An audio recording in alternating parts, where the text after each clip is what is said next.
നാടിനെ നടുക്കിയ കൊലപാതക പരമ്പരയ്ക്കാണ് കഴിഞ്ഞ ദിവസം തലസ്ഥാന നഗരി സാക്ഷ്യം വഹിച്ചത്. 3 വീടുകളിലായി 6 മണിക്കൂറിനിടെ 5 കൊലപാതകങ്ങൾ. എന്താണ് സംഭവിച്ചത്? കൊലപാതകത്തിന്റെ കാരണമെന്ത്? 6 മണിക്കൂറിനിടെ 5 കൊലപാതകങ്ങൾ.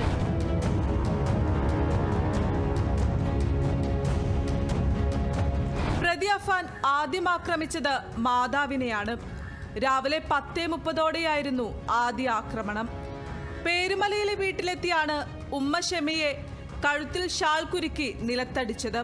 ശേഷം പ്രതി പോയത് പാങ്ങോടുള്ള പിതൃമാതാവ് 88 വയസ്സുള്ള സൽമ ബീവിയുടെ വീട്ടിലേക്ക്. 1:15 സൽമ ബീവിയെ ആക്രമിച്ച് കൊലപ്പെടുത്തുന്നു.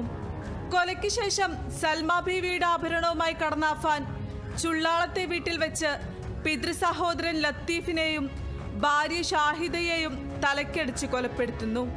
പിന്നാലെ 4 മണിയോടെ പെൺസുഹൃത്ത് ഫർഹാനയെ വീട്ടിലേക്ക് വിളിച്ചു വരുത്തി തലക്കടിച്ച് കൊലപ്പെടുത്തി. കസാരയിൽ ഇരിക്കുന്ന നിലയിലാണ് ഫർഹാനയുടെ മൃതദേഹം കണ്ടെത്തിയത്. ചുറ്റിക കൊണ്ട് പലതവണ തലക്കടിച്ചായിരുന്നു കൊലപാതകം. പ്രതി അഫാന്റെ കൊലപാതക പരമ്പരയുടെ അവസാന ഇര തന്നേക്കാൾ 10 വയസ്സ് താഴെയുള്ള സഹോദരൻ അഹ്സാനാണ്. ഇതിലും കലിയടങ്ങിയില്ല.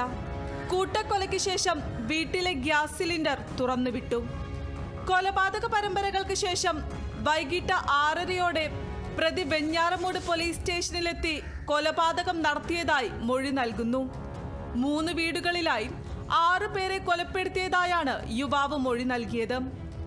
കൊലപാതകത്തിന്റെ വെളിപ്പെടുത്തലുകൾക്ക് ശേഷം എലിവിഷം കഴിച്ചിട്ടുണ്ടെന്ന് പറഞ്ഞ അഫാൻ പോലീസ് സ്റ്റേഷനിൽ കുഴഞ്ഞു വീണു. തുടർന്ന് അഫാനെ തിരുവനന്തപുരം മെഡിക്കൽ കോളേജ് ആശുപത്രിയിലേക്ക് മാറ്റുന്നു. പാങ്ങോട് വെഞ്ഞാറമൂട് പോലീസ് സ്റ്റേഷൻ പരിധിയിലെ 3 ഇടങ്ങളിലായാണ് നാടിനെ നടുക്കിയ കൊലപാതകം നടന്നത്. Kerala vision news, Thiruvananthapuram.